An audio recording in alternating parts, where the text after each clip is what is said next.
या घडीची सगळ्यात महत्त्वाची बातमी आहे। जम्मू काश्मीरच्या पहलगाममध्ये मोठा दहशतवादी हल्ला झालाय। हल्ल्यात अनेक पर्यटकांचा मृत्यू झाला असल्याचं सूत्रांकडून कळतंय। मृतांमध्ये महाराष्ट्रातील पर्यटकांचा देखील समावेश असल्याची माहिती मिळतेय।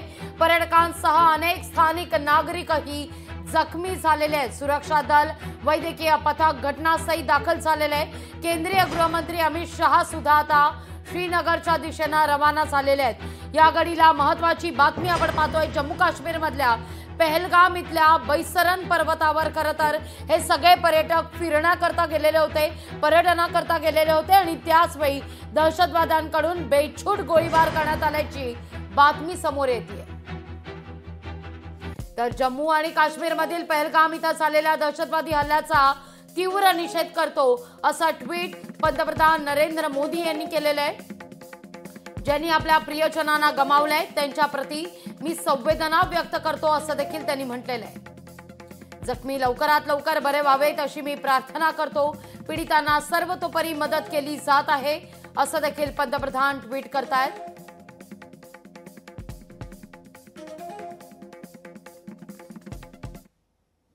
तर बहुतांश पर्यटकांचा यात मृत्यू झाला असल्याचं सूत्रांकडून कळतंय।